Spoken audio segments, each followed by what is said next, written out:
Post-match chat with chaps for that Millwall podcast where it finished at the Den, Millwall 0, Leeds United 3. Were we that bad? Were they that good? Or was it somewhere in the middle? Well, let's get into it and talk about it. I think ultimately it boils down to the fact that all of the stats were pretty much the same. Corners, chances, passes, shots. 3 shots on target each. The difference is they scored with all 3 of theirs and we didn't. Let's get into the game then. Let's start with the lineup as we always do. So the lineup was a few surprises in there. To say the least. And we're not talking about the 2 players we kind of knew were injured. So there was no Sarkic. So Bart comes back in goal. No Hutch. So Cooper took the armband and we went with a back 3 of Wallace and Leonard either side of him. Norton Cuffy on the right-hand side. No Joe Bryan on his 30th birthday. Another game where he's just not fit. It's starting to look like a real waste of money, to be honest, when it comes to fitness levels with Joe Bryan. But we've got more fitness concerns than just Joe Bryan. Centre of the park, Billy Mitchell and the returning Casper Denor. Then Nosey and Fleming. This was probably the big surprise. Or was it a big surprise? He's been poor. But surprising to see him dropped today after a 2-week rest, which could have took his mind off things and whatever. But anyway, Nosey and Fleming opt for Alan Campbell, who I'd have thought looked more than a yard off the pace against Birmingham when he come on, but he starts in the sort of running 10 position. And up top, Kevin Nisbet and Tom Bradshaw. Leeds come to us after their last league game was a 0-0 draw at home to Sheffield Wednesday. And they boasted a plethora of talent, it must be said, none more so than their front 4 of Crescencio Somerville, who was heavily linked with a move away, the young Dutch under-21 international, Jorginho Rutter, who they paid a fee rising to 36 million, a club record last January, Willie Nonto, who, to be honest with you, I thought he was excellent in the Premier League, let alone at this level. And then, if that wasn't enough, just their new £10 million man, Joel Pirot, who would go on to certainly enjoy himself this afternoon. So that was the 2 lineups. In terms of atmosphere and sellout and things, so it was on paper a sellout. It certainly wasn't. There was a lot of empty seats. I guess quite a few fans decided to watch this one in the comfort of their own home. And I'll be honest, I feel absolutely horrendous. I don't know if you can tell in my eyes. So I kind of wish I did the same, but there we go. And the atmosphere starts to build nicely. I have to say, I mean, the last few times we've had a sellout, we've lost the game, and obviously today was no different. There's something not quite right there, even with the atmosphere building and the sellouts. I don't know whether it's because the football's so predictable, and at times the outcome. I don't know. Be interesting to hear your thoughts, fans, but. We start the game and the first 10 minutes is our best period. In the first 2 minutes, we force a chance with some good running from Bradshaw. We have a corner, Bradshaw near flick on. It sort of goes towards the goal and cleared away. I have to say, I am talking about all of this without seeing anything back. No replays, no highlights, no post-match interviews. I haven't really been on social media, to be honest, so I've not even been taking in some of the fans' comments and things like that. So this is very, very fresh and raw. But we start off like a house on fire. We force some early corners, and we're really on top. And you can see in Leeds at the back, they are suspect. I mean, Ipswich managed to score 3 past them not so long ago. And you did feel that you could get into them. And this is our problem. We had to score in the opening 10 minutes. And I know that sounds stupid, but that was our moment. We were on top. We were in their faces. It did feel for the first 10 minutes that had that bite to a proper Millwall Leeds atmosphere. But then after the first 10 minutes, it went downhill. And we have the ball. And the ball's played into the box. Appeals for a penalty. The referee signals that it hits Ayling's head instead of his arm. The ball then carries on, goes back towards the edge of the penalty area where Nisbet looks like he's fouled.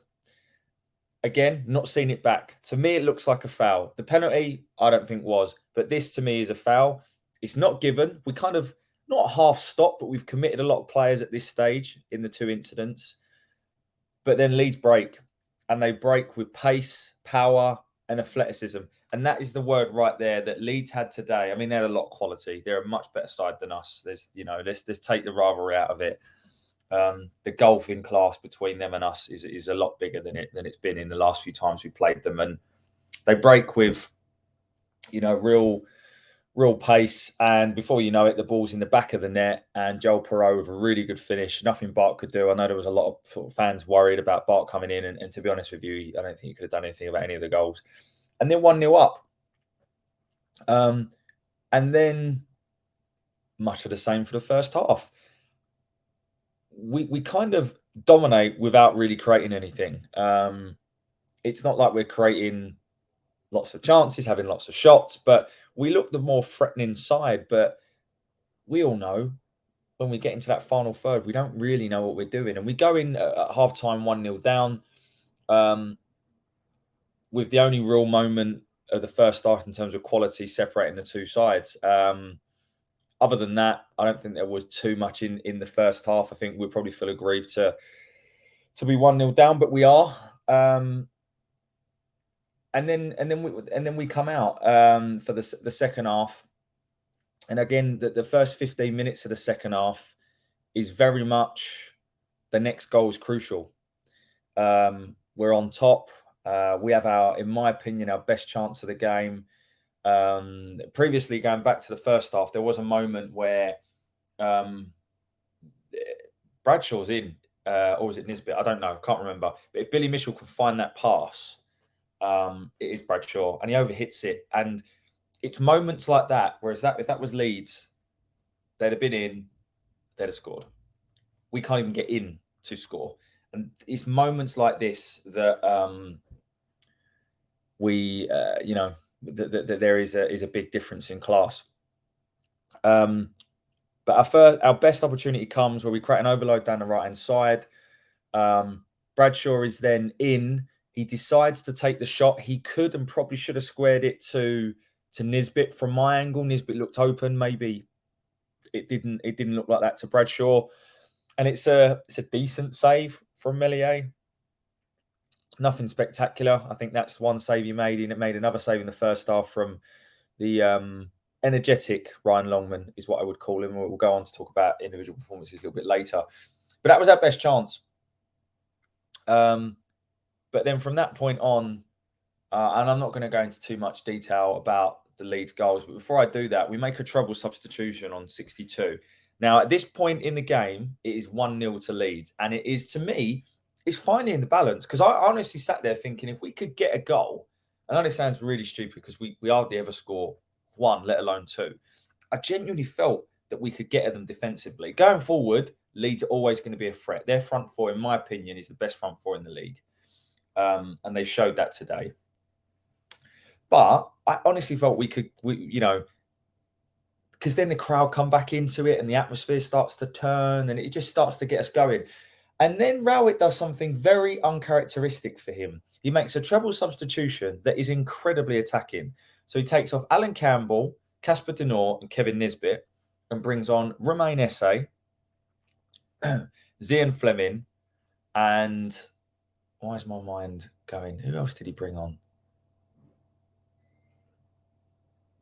Duncan Watmore. Very attacking changes, but it left us with just Billy Mitchell in the centre of the park, with De Norre going off and Alan Campbell going off. And it was just really odd. It was like a Holloway substitution. Like, don't get me wrong, very attacking, very un-Rowett-like. But it just felt, from that point onwards, we lacked rhythm. And it just, I don't know. If you're going to do that, for me, you bring Saville on. And I have to say, I thought Billy Mitchell was poor today. I'm a massive Billy Mitchell fan, as you all know. But he was poor today. And I don't think he's had the best starts to the season.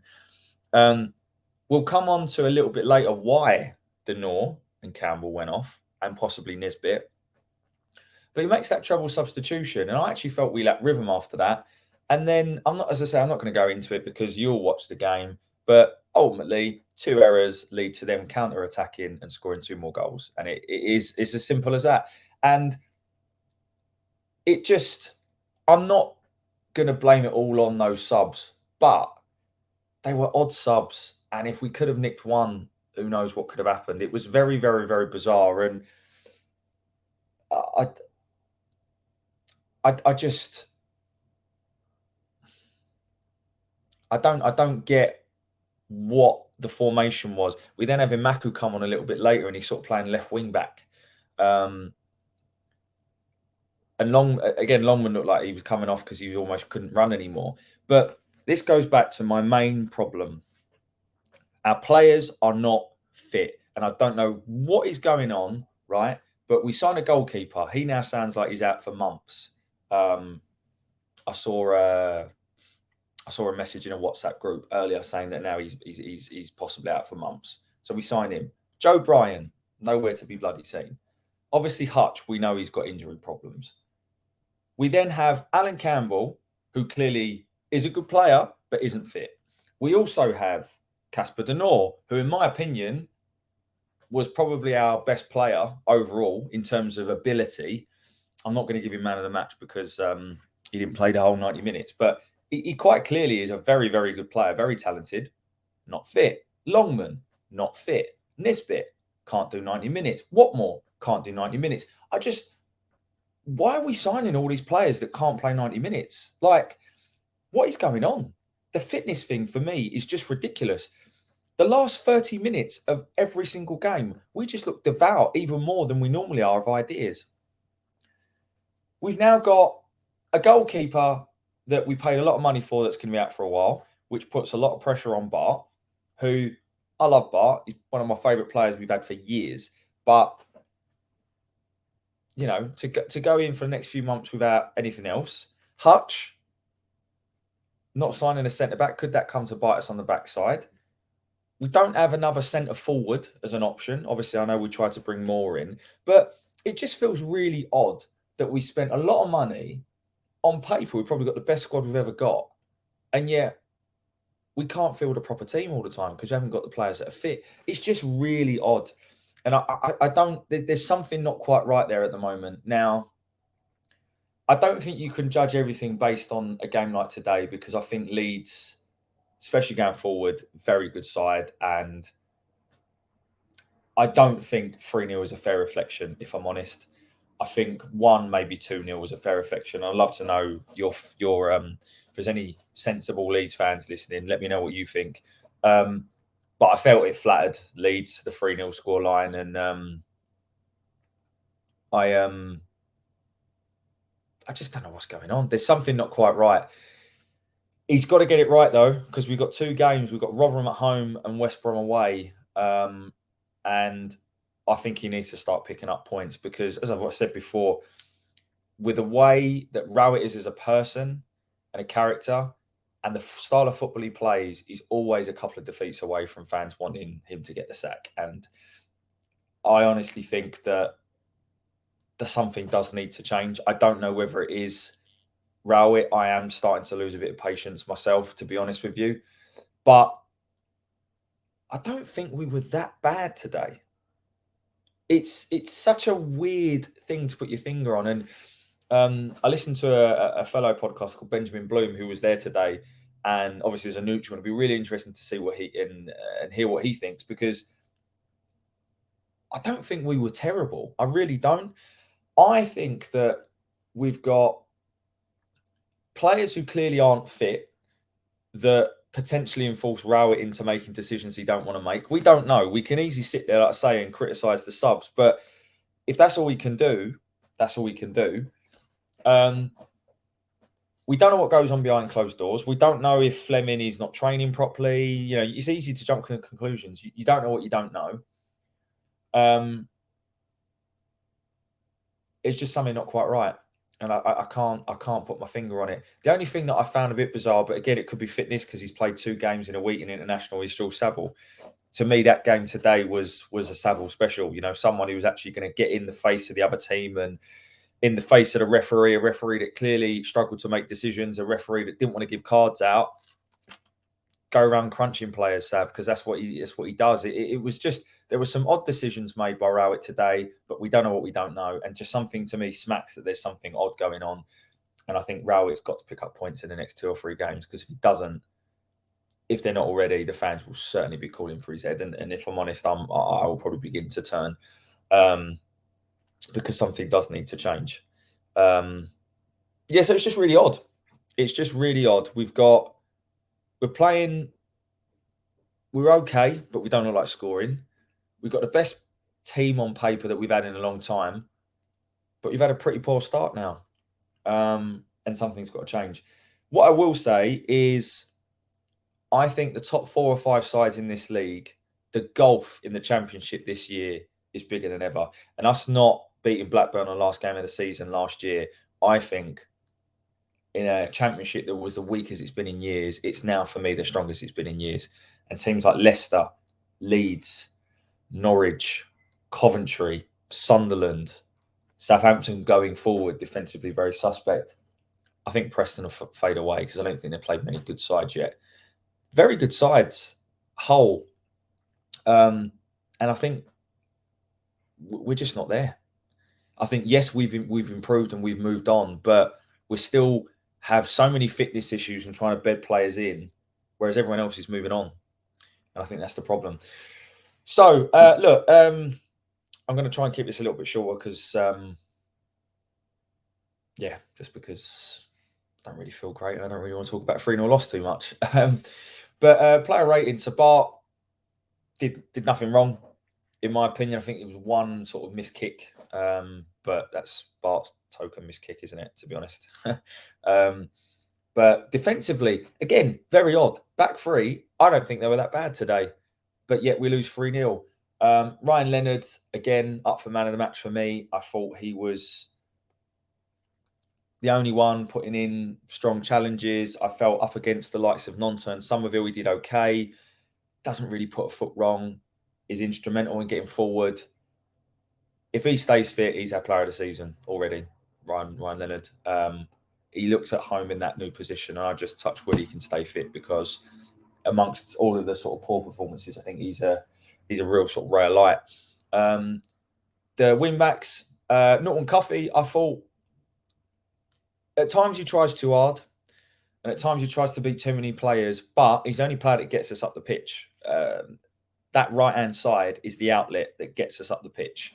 Having said that, I thought Longman faded, and again, fitness, but I quite like the look of Longman. I don't think he's ever going to be a world beater, but I think he's going to give his all. He's a bit too right-footed for a left wing-back, but he got himself into good positions. Some good crosses, some poor crosses, but overall, I quite like the look of him. And do you know what? If he's actually going to get himself up to fitness and stay around, I'd rather him than Joe Bryan, because Joe Bryan, I don't know what's going on there. And I would imagine he's on a lot of money. Centre of the park, I've already said I don't think Billy Mitchell had a very good game at all. Denor, for me, is technically was our best player today, but faded. Again, fitness, what's going on. Alan Campbell, I think he's going to be a very useful player, but again, not fit. I would have liked him to be a bit more in your face. Again, it could just be fitness. I don't know. For Bradshaw, close run up from man of the match just because of his effort and desire. And you know what you're going to get from Bradshaw. And Nisbet was okay. Didn't really do too much, but we didn't really give him any opportunities. Subs that came on, SA tried to make things happen. Watmore chased around a bit. Fleming was non-existent. And Imaku, obviously, was his error for the third goal, I believe, or the second goal. I can't remember. I think it was the third goal. Did okay in that odd position that he was playing. So, look, this is the squad we've got. We aren't going to be bringing anyone else in. And we've just got to try and get some players fit. It's just, I can't believe I'm saying this 6 games in. It is ridiculous. Otherwise, it could be a long season. I don't think we're going to go down. I know we're in the bottom 6 at the minute. I don't think we should be panicking too much. But hey, we've got to beat Rotherham on Wednesday. They're in a poor bound of form. And we need to turn up. We need to have the likes of Saville starting. It's a bit odd. But look, I'm going to leave it there. I don't think there's anything more I can say. I'm not going to talk about stats about the amount of times we've, we now like won 4 out of 15 and stuff. I think you guys all know that. I think you guys all know that we've got to improve. We've got to start, fitness levels and creating more opportunities. And we won't play a side with a better front four all season.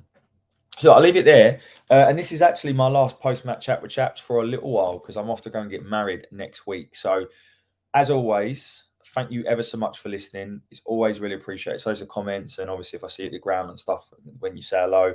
So I'm going to miss the Rotherham game and the West Brom game. I will watch them when I'm away, but I won't be doing these. I might try and do like a little short or something if the missus lets me. So, but we'll see. Listen, hopefully by the time I come back, we've got 6 points and everything's looking all a little bit rosy. But I'm not so sure that's going to happen. So, but hey, let's have faith and see what happens. Anyway, have a wonderful rest of your evening, and try and not let it spoil the mood too much. And we'll speak soon. Thanks for listening. Bye for now.